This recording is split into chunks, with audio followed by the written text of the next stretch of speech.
So I find this a difficult subject to talk about because of, I suppose, spiritual bypassing. Like,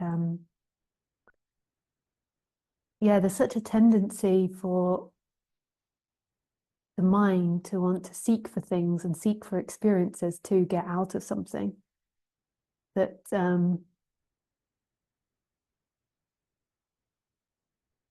that trying to address this subject can often give the mind excuses to avoid what's being experienced. But this is really, non-duality is really an invitation to experience everything. And it's not about the perfect human experience. The perfection is found in what you are as beingness, as aliveness.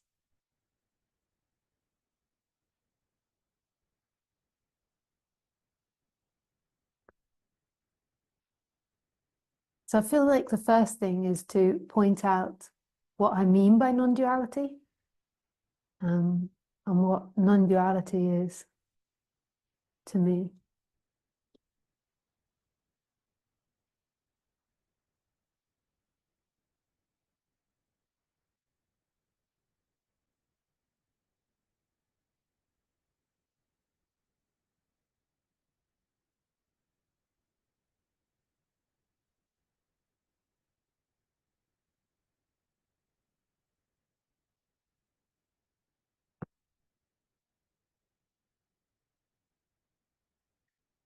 Yeah.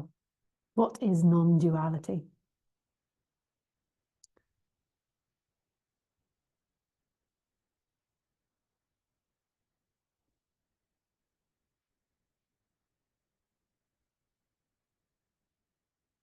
Yes, I just have to be honest because that's just the way of this vehicle thing, is that I do have other people in the room today, and I'm just adjusting to being with other people and doing the live stream. Like, it's weird speaking to the camera when there's actually other people that I can look at. So there's a like an adjustment moment of doing that. Yeah.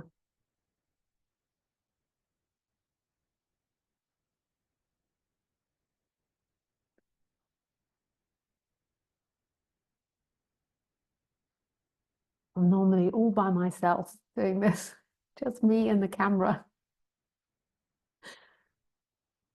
Yeah. So non-duality to me is the most beautiful subject there is. It's it seems to be so uninteresting to so many people, and then every so often there is one that gets touched by that, and it's so unknown as to why that person gets touched by that. It's such a intimate subject as to why it really touches on something very deep and profound, and to others it seems like nothing. So non-duality is speaking about the pure beingness of what we are, this alive presence. Some people have called it consciousness, God, beingness, no thing, everything. And then there's all the debates in the different spiritual communities of what's the correct words, what's the supreme or the absolute supreme or the absolute consciousness or the personal consciousness. All these different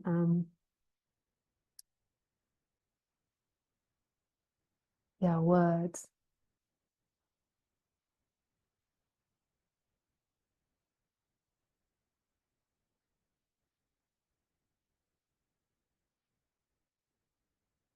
And it's what's always here, no matter what happens.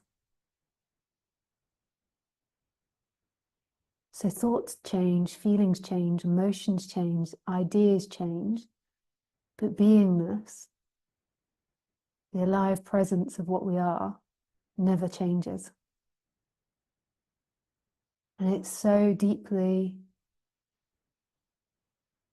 peaceful and relaxing. And it's in the essence of all.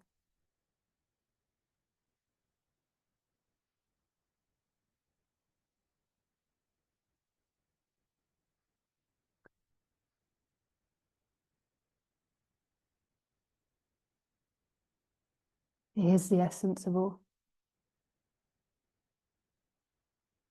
Most humans, it seems, spend their entire life in a narrative of what they are, in ideas of what they are, and ideas of what they're going to be or what they have been. So they spend their life in thought land and imagination land. And that thought and imagination takes on an energetic expression in the experience. So it takes on the expression of feeling like you are something inside this body and that this body is limited. Whereas when you're a child, or when there's an awakening, there is this connection to something that is so expansive, it's all things and no things. And it's not limited to a body. It's this infinite nature of what we are. And even though that's there when there's a loss of thought and when there's the energetic contraction of being you, it doesn't feel like it's there because there's so much focus on this imagination and illusory person that's trying to be something or trying to avoid something. And what non-duality is pointing back to something that you are prior to this imagination and story of yourself.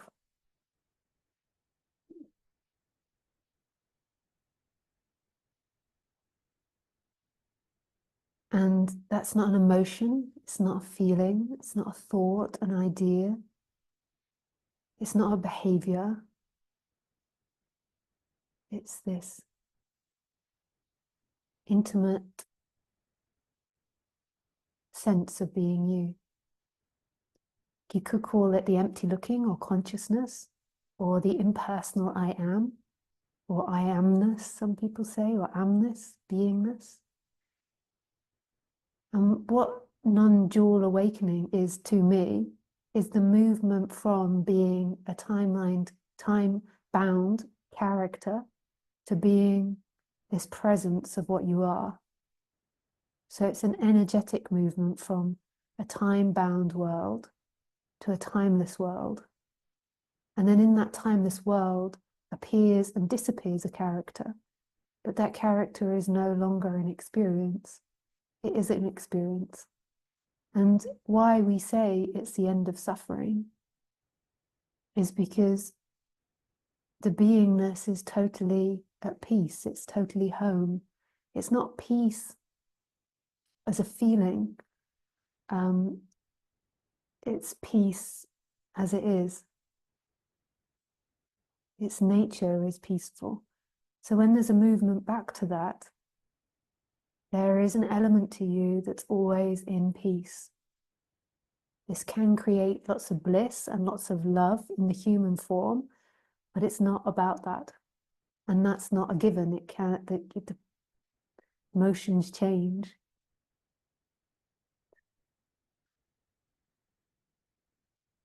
So that's what non-duality is here, seen as here. And the title today is why focusing, I think, focusing on emotional releasing is stopping awakening. It's because there's so much rejection of non-duality happening now because it's considered spiritual bypassing. But equally, there can be the opposite way, where people spend so much time emotional releasing and the emotional side of things that they're too focused on the emotional state and the belief that once you get to an emotional state, once you release enough, you will then become free. And then this becomes a game of always releasing stuff in the emotional body. I'm totally pro releasing emotional stuff and letting go and understanding why the character does some things and understanding the connection between behaviors and past events. And I think that awakened or not awakened, the body can get trauma and trauma can get stuck in the body. And doing traumatic release is really good for the body. However, to focus on it all the time and for that to be the main practice and the idea when you do that, you will be done and you will arrive, is an absolute lie. It's part of the mind trying to make itself more important than what it is, trying to make itself the center figure again. The important part is this continuous recognition of beingness. Beingness is all things and no things. You could call it being present.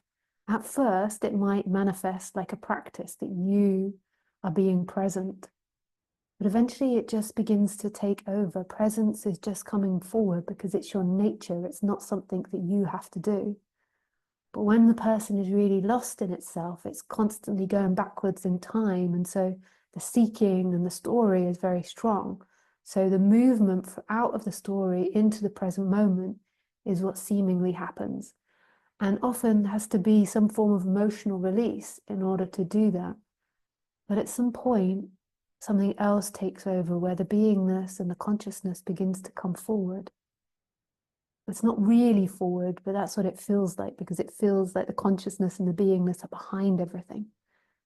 But it's actually in all things. So what it feels like is it comes forward and it disappears into all things in the awakening. And when you're contracting and expanding, the beingness and the empty looking often feels like it's expanding and then closing, expanding and closing. But it's all illusion in the end, because there was never really somebody that was here that then expanded. That can seem super confusing, and all teachers talk about it in different ways. So if you listen to different teachers, then yeah, that can be really confusing. But eventually it begins to be seen for yourself. If there's commitment and dedication to this path, pathless path, it begins to be seen for itself. And then you kind of automatically know what the teachers mean from different angles. You might not be right in your interpretation of it, but you have a sense of it because there's a deep knowing of what beingness is, what aliveness is, what presence is. So you can kind of understand why somebody says, you know, to think of God all day will bring you to God. To seek the path, I think this is Rumi, maybe, I'm not sure, to seek for God, you'll never find God. Yet if you never seek for God, you will never find God. And you can kind of understand all these contradictions and different ways of saying things,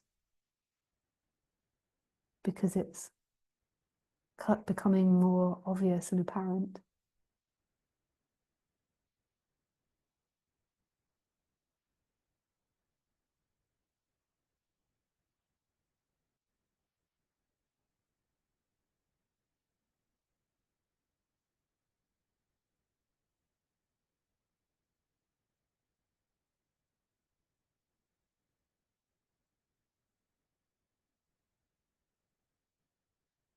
So I'm not saying don't do emotional releasing, I'm saying do emotional releasing. But the main focus has to be on non-duality, on presence, on putting the attention back into the moment, knowing that it's not really somebody that's doing that, that's something that forms. And it can happen in all different ways, from listening to a beautiful piece of music or being interested in something, even listening to these talks is kind of creating a presence, like there's a resonance with the words and there's a calling of presence. So it's not necessarily something that you have to do, it's something that happens. And even if you feel like it's like you have to do it, it's not really you doing it, it's a happening. And then eventually it just is happening by itself.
Yeah, I don't know if I've got that much more to say about it.